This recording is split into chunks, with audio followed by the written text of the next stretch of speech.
Verdon fend l'air en tentant de dégager son territoire. Bénard vient s'en mêler et finalement, ça se retrouve jusqu'à Gagnon dans sa zone. Bénard qui a le contrôle de la rondelle. Le tir bloqué par le gardien Meloche. Il n'y aura pas de retour là-dessus. Ça nous mène vers une mise en jeu en territoire défensif pour les Huskies. C'est Bellemare. Repris par le Phoenix suite à la mise en jeu. Le Mire vient intercepter la sortie de zone cependant. Le Mire profondément en territoire du Phoenix. Il va d'une passe d'avance pour Verdon. Le tir bloqué par le gardien. C'est Rousseau maintenant qui renvoie profondément en territoire. J'ai pas l'impression qu'on domine autant que les tirs, excusez-moi, les tirs l'affiche, là, alors que sur la dernière séquence.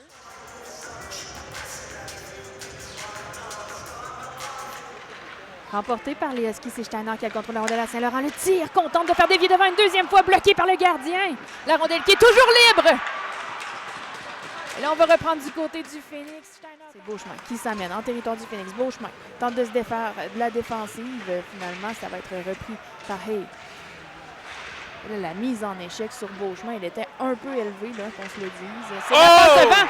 Qu'est-ce qui s'est passé? Verdon a réussi à faire dévier ça entre les jambières de Brisebois. Quel but de Thomas Verdon là-dessus, un 27e pour lui qui se retrouve au fond du filet. Et quelle présence de ce premier trio là, qui avait cogné à la porte, ça avait passé bien près, mais finalement, grâce justement à un effort soutenu. C'est 1-0 en faveur des Huskies. Le Phoenix en contrôle de la rondelle, on perd. C'est repris par El Khoury. El Khoury, Benigno devant le filet. Le tir, la passe, la rondelle qui est toujours libre et le but! Et voilà, Jérémy Jarret qui en marque un troisième cette saison. Quel effort du quatrième trio des Huskies. Période des 6 qu'on avait mentionné qui était important.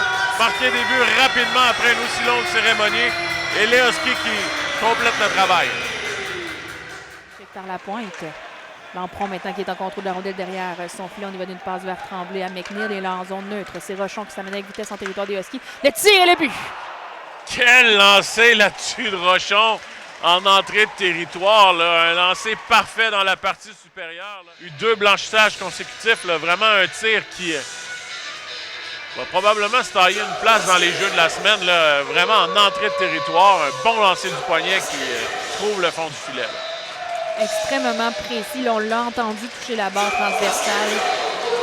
Seulement 17 ans, Rochon, là, quand même. Là. Bénard face à Verdon à la mise en jeu remportée par les Huskies. C'est Dufresne qui remet par derrière le filet. C'était pour Saint-Laurent, mais ça va être repris par le Phoenix. C'est Plouffe qui a le contrôle de la rondelle. Remet devant le tir. C'est bloqué par Meloche. Je ne donnera pas de retour là-dessus. Ça venait du bâton de Bénard, mais encore une fois... Vraiment, en ce moment, ça se passe pas du tout comme on le souhaiterait. Là. On a beau essayer comme jeu. Là. Sur le coup, ça avait de l'air banal, en effet, là, mais je pense pas que Verdon l'ait vu comme ça. Van der Kay qui a le contrôle de la rondelle. On y va d'un tir et le but! Quel lancer de Gus Van der Kay là-dessus, là, immédiatement après la mise en jeu. Il s'amène devant le gardien. J'ai le 3e but cette saison. À un moment bien important, puisqu'en deuxième période, ça se passait pas du tout comme on le voulait pour la meute. Là. Et Van der Kay qui va surprendre le gardien. On voit vers la gauche. Kogan le premier sur la rondelle. Cependant, là, ça va être repris par Feyen qui renvoie jusqu'en zone neutre.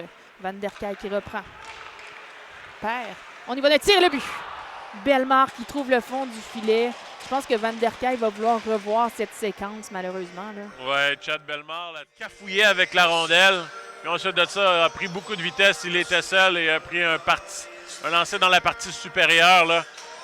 Et vraiment, tu l'as dit. Profondément dans le territoire offensif. C'est Ogonovski maintenant. Ogonovski qui se fait de l'espace. Toujours le tir. C'est arrêté le but! Elliot Ogonovski qui trouve le fond du filet. Et là-dessus, Sarah dévié sur Pomainville. Il l'avait dans son chandail, j'ai l'impression, Josiane, et en faisant un tourniquet. Intelligence de la forêt et Pomainville qui passait par là, qui ramasse avec une rondelle directement dans son stock et finalement qui se retrouve derrière Brisebois. Un drôle de but pour un deuxième match. La rondelle perd aux mains de Steiner. Steiner pour Verdon.